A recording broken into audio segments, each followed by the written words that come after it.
mostly sports-wise. So because I'm quite athletic, I do football. Like to be able to get picked for the first, like in the starting lineup, you have to be committed to common training. You have to be showing everyone like you're really good, and we've all showed that. Most of the black people on the team have showed that. Yet some of us still get chosen second underneath other people who don't come training and don't put as much effort as we do into it. So we feel like that's unfair, yet we still produce better than they do. School in general, you and your white friend or other coloured friend will do something that you'll get the heavier consequence compared to them, and they'll give him the benefit of the doubt compared to you. So I just feel like that's wrong. Why does he get the benefit of the doubt and I don't? They're like, oh, then they bring up the scenario, oh, he's got this, he's got that. We're both the same, we both did it, we both knew what we were doing, so why does he get the benefit of the doubt and I don't? Getting to where I am, like, most people, they'll be like, I failed because of my teachers, this, that. The teachers always pick the white kid over me, but you just have to fight through and like keep going, because I'm planning to go uni next year as well, so it's just like you have to keep fighting. Like I pushed through the barrier, so I've gotten everyone to know me basically in the team. So now everyone in the team knows me, knows how I actually play, knows how good I am, what level I'm playing at. And I've done that because at a point I felt like I was not being treated well in the team.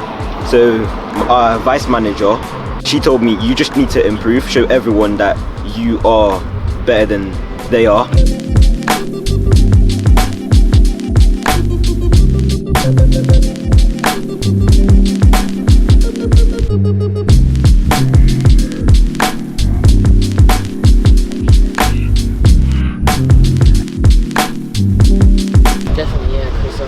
In society or whether in school, you always have to put that like little extra in whatever you do, whether that's your work or your sports studies, whatever you do in life, because of your race or because how you look, because you look different to them. You always have to put that extra into anything, you know.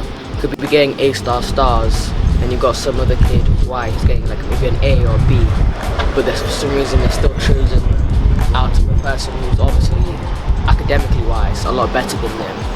So obviously this is an unfair world, and because you are the minority, you can't really change anything. No, probably because I'm in primary, they're maybe thinking like how we're going to have some fun, how we're going to make some friends, but maybe they're in his school, maybe they're probably different and they've grown up, so.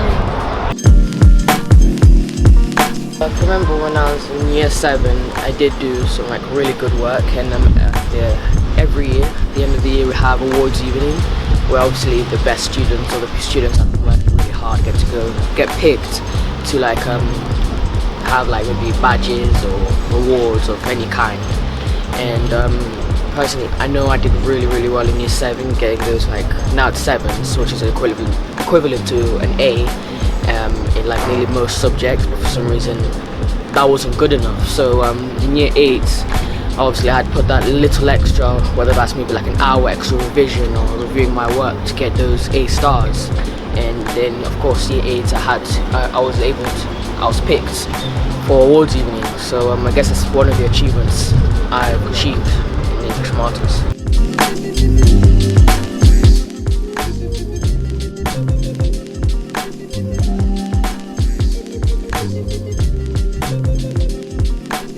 I'd like to become a footballer, but obviously I know that's pretty hard.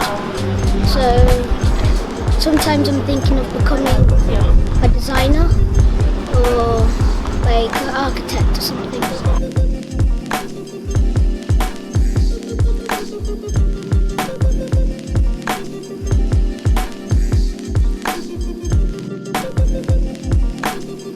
I also like piloting planes. I like how they're structured and the way they fly, the mechanism.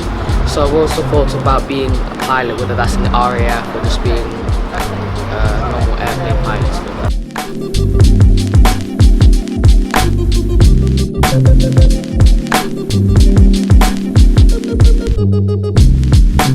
19, actually. Now I'm doing an apprenticeship, manufacturing for Caterpillar.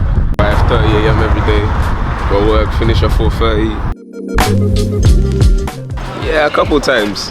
but I try to brush it off like it's nothing. Like for example, I could be walking on this path, someone could be walking towards me. Let's say I'm black, they're white.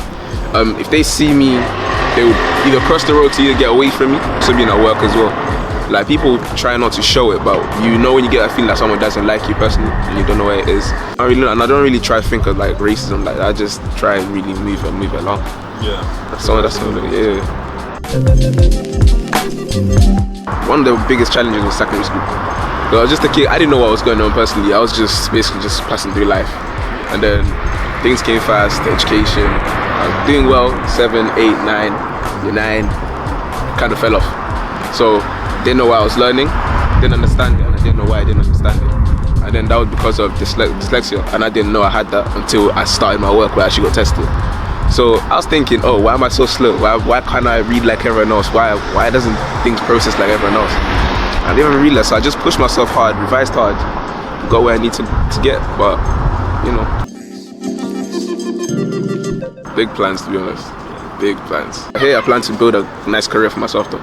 So maybe in aircraft engineering, or this year I've been money chasing mostly. So just working business on the side as well. So like sole designers. Back home, I went back like 2 years ago. So how it wasn't really great, especially from where my dad's side is. So what I plan to do is make money, go back, fix things, come back, work, you know, same process. Until I build something back home.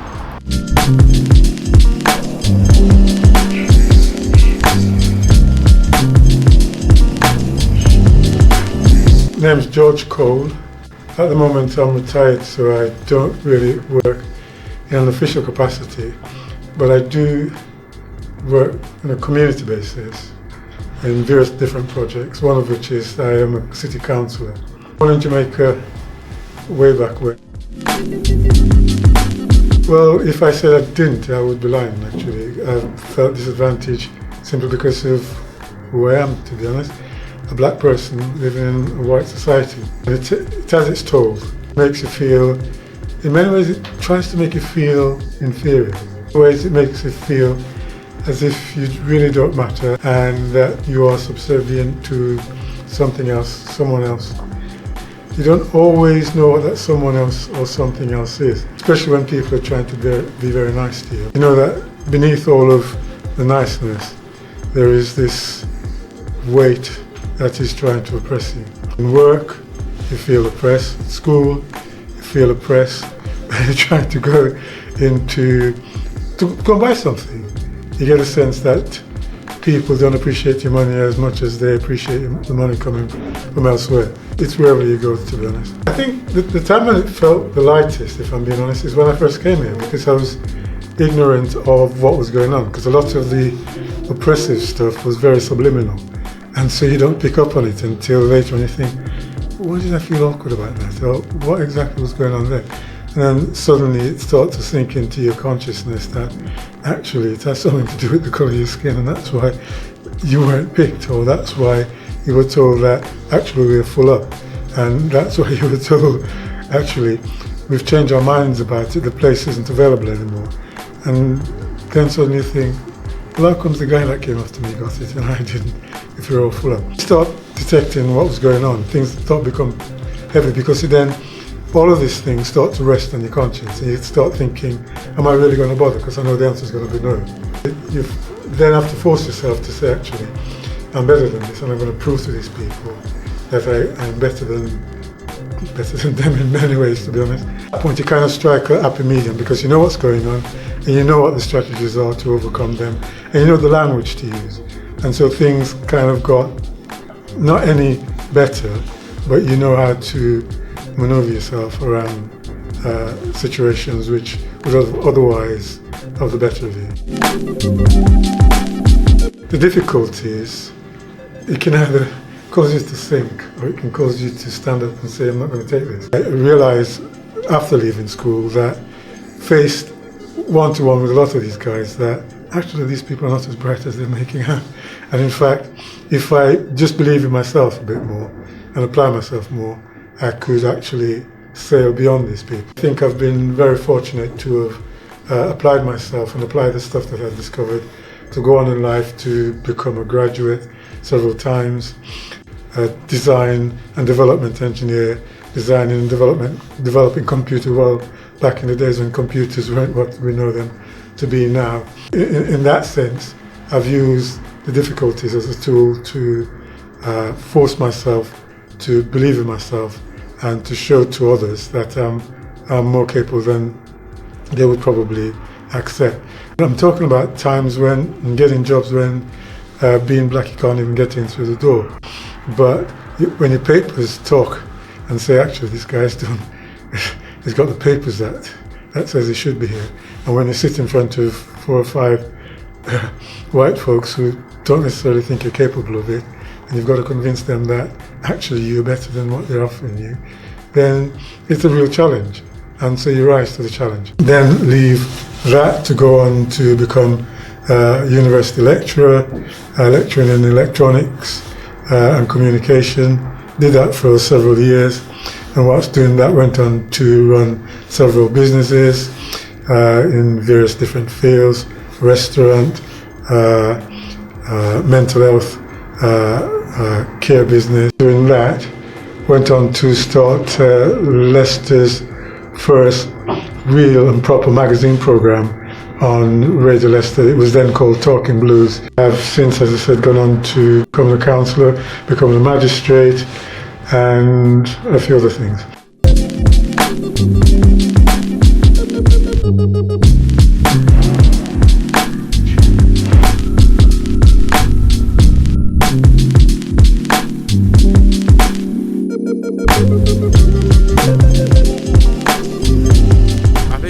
That's a double-barrel question. The reality is, of course we are.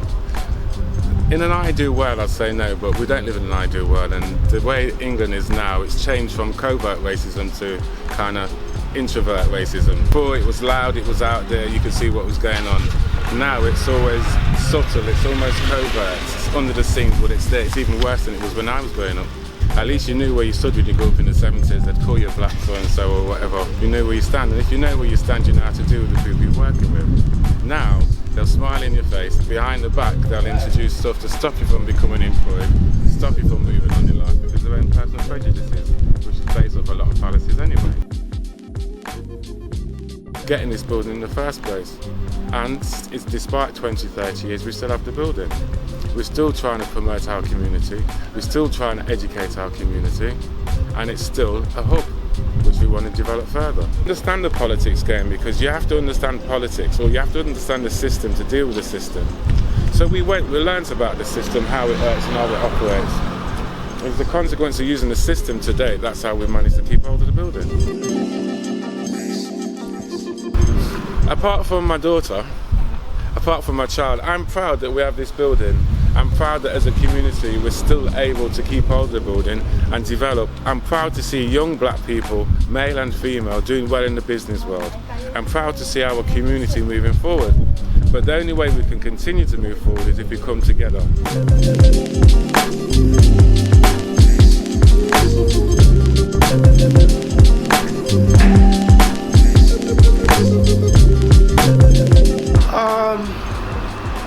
I think so, I should say. I think there's many occasions where you come across some sort of obstacles and then you go through a process of elimination in terms of why you didn't get to that position. And when you weigh that up against maybe your qualification, your experience, just for example those, and you're still not getting through, then sometimes there's something tapping on your shoulder, maybe because you're skin. So back then, you know, when I was growing up in the 70s and 80s, yeah, it was quite normal that you heard out and out racism.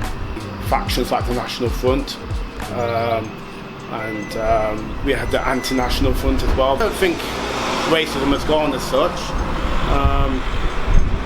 It's more underlining. It's more covert. There's been challenges or there's been brick walls, you go around them. And if you're still not going to be able to get through that brick wall, that challenge, then there's no point wasting any more energy on it. Yeah. So I guess an example of that, when I was working for a building consultancy, there was never a chance in the day I would elevate to become a director. So instead I keep pushing, wasting time with that, working very hard and feeding the partners and making them more money. I started my own business. I gave myself my own promotion.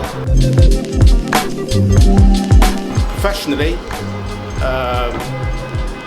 becoming chartered, because again, when I went for that interview, the pass rate was only 35%. So I was very proud of doing that professionally. Very proud of setting my own business and it going very well at the moment. Domestically, I'm very proud of my wife and my 2 kids and how well they're doing.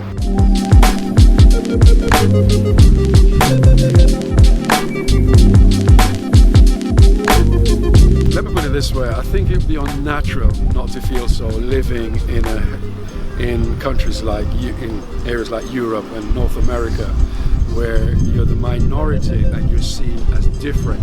Not something I would expect, but it does happen from time to time. And yes, I've been, witnessed and felt prejudice in the past. Yeah. It's gone from being a bit overt to a lot more covert. Examples of this, where when I used to travel on trains in first class, where people see me sitting there and would look and think, whoa, what's he doing there? Now, bearing in mind, I'm dressed like this with a tie, and you'll get that sort of stuff. Or if I walk into a store and looking to buy a suit that might cost, a little bit extra, they would say, well, I'm sorry, sir, but the suit you might be looking for is down here. To places where I was refused to stay in a hotel, even though it was booked for me by the government to go to do something, and the hotel says, I'm sorry, but we're full. And I said, no, but it was booked for me, you got my name, and that sort of stuff. And they said no, so I had to use another hotel. The following day I was apologized to. That yes, there were spaces, but it appears that they weren't expecting a black man. We just get together as brothers and sisters, and then we end up forming the Black Peace Association, the National Black Peace Association, to help combat racism from within and without. What I do was to try and encourage others. I know brothers and sisters out there have tremendous talent. So what I try to do is to find where they are, tell them to come forward and encourage them, and making it. So many of us had to make our sacrifices and decide, what, we might not get very far, but if we can help those, with that grace, so learn from the past, help them to get into certain areas, and that's what we did.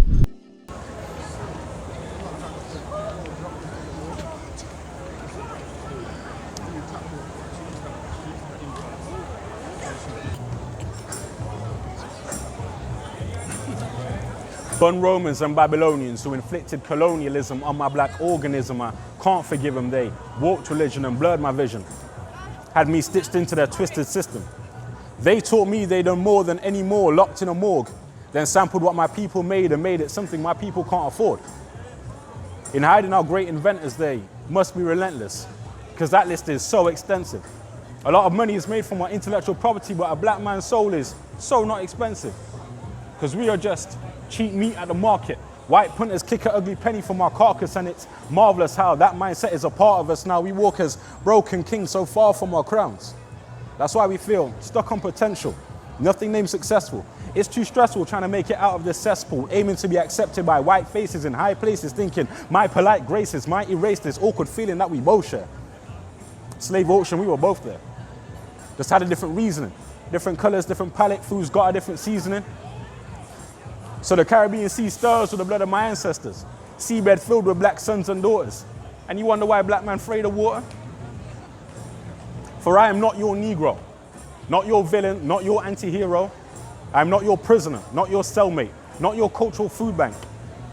I am not your menace, not your blemish. I am not your fetish, not your entertainment, not your athlete, nor am I your token. I was and am still king. Still got the power of the sun in the pigment of my skin. My blood is still Detroit red. My words are James Baldwin live in the flesh. I am every year Nelson Mandela spent in a cell. I am dark as how. Still running the race today, and my pace is only getting quicker. Catching up to the white tribe like, who you calling a nigger? I am every single wave swaying the slaves from Kunta Kinte Island and Sierra Leone. I am the fear of the unknown, the power of the sun that ignites my soul. I am whole, never been 3/5 of no man. My mind is expansive, it can never fit into the grips of your hands. But why must you treat me different? Is it simply just my pigment? It's not a figment of my imagination. You'd be ignorant to say we're not living in a malignant type of nation. Why must you move the goalpost, yet expect me to score most? We all inhabit the same space. Only difference, you inherited a map to this maze. So we just feel like we're still trapped in this cage because white forefathers believe there are shades to the way people behave. See, I was born human. I crawled my way to black and now I walk as a nigger. Every day I feel blacker and blacker. And these views all came from you. I came into this world pure-hearted. You can't undo what you started.